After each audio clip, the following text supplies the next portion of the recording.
এই আন্দোলন সংগ্রামের মাস্টার মাইন্ড দেশের জনগণ, যেটা আমরা নির্দ্বিধায় রাজপথে থেকে আজকে এই বাস্তবতার সঙ্গে খুব বেশি বেশি উপলব্ধি করছি। এখানে শুধু বিএনপি নয় বা বিএনপির আমরা কিছু সংখ্যক নেতৃবৃন্দ নয় যে আমরা এই অত্যাচার নির্যাতনের শিকার হয়েছি। 17 বছর এই আন্দোলন সংগ্রাম করতে গিয়ে দেশের মানুষ, সাধারণ মানুষ, নেতাকর্মী সবাই নির্যাতিত বলেই জুলাই গণ অভ্যুত্থানে সেদিন এদেশের ছাত্র জনতা একসঙ্গে নেতৃত্ব দিয়েছিল। যারা শহীদ হয়েছেন, গুম খুনের শিকার হয়েছেন, আমি তাদের আত্মার মাগফিরাত কামনা করছি।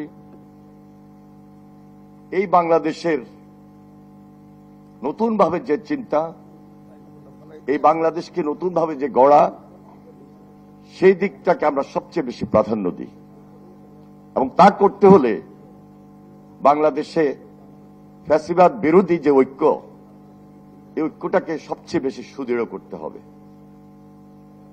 একটু আগে মনে হয় মুন্না বক্তব্য রেখেছেন, হয়তোবা আমাদের 2-4 জনের নাম বলেছেন।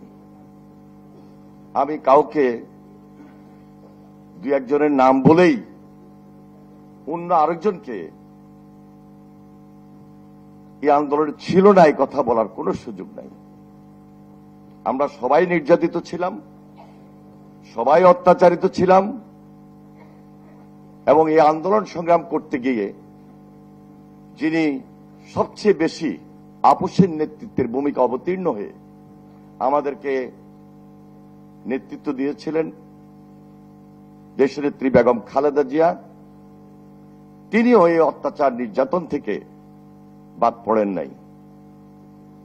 বিশেষ করে 2018-তে 18 নির্বাচনের পর ভারপ্রাপ্ত চেয়ারম্যান জনাব তারেক রহমান সরাসরি যার গাইডেন্স এই দেশবাসীকে একত্র করার মধ্য দিয়ে সর্বশেষ এই জুলাই আন্দোলনে শেখ হাসিনা পালিয়ে যেতে বাধ্য হয়েছে।